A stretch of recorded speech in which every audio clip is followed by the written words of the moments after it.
So Lamar University took a huge chance on me. They didn't discover I was dyslexic until my senior year in high school. My mom had been fighting the system for years, trying to tell them that something was wrong. Things are just not clicking the way they should.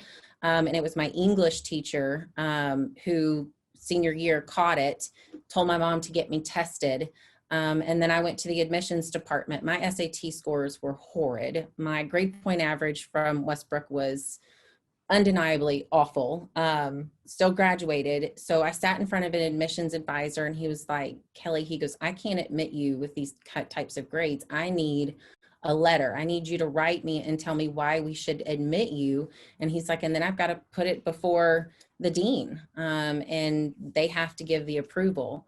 So I wrote my letter, wrote my history of dyslexia and struggling in school, and that I didn't get identified until the end of my senior year.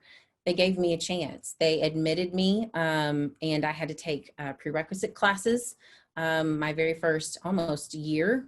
And then I also was admitted in what they call, I was already, I was under a watchful eye. So basically there were conditions. If you do one wrong thing, sneeze wrong, whatever, you're out. And I busted my butt and I ended up making the dean's list and getting the letter that I was off probation all at the same time. So it came in the mail at the same time. Congratulations, you're off probation.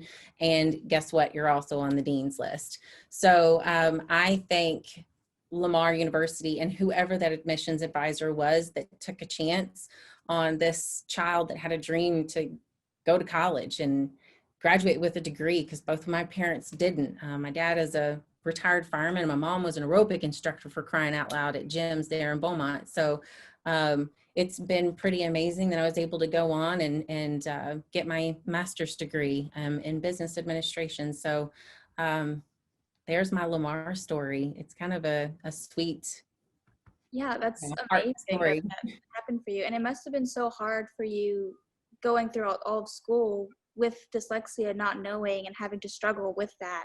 And it must have been such a huge relief to know that, you know, there was nothing wrong with you, that you just had dyslexia.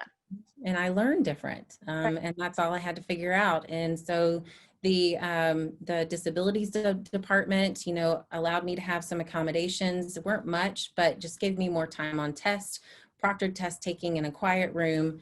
And it was, you know, man, I had notes that were typed out, highlighted in 3 different colors so I could remember. So I just, you know, you do what you got to do. But like I said, you know, I have a bunch of heroes in my life that opened up doors and allowed me to take a chance. But at the end of the day, I had to go out and do it on my own and make it happen.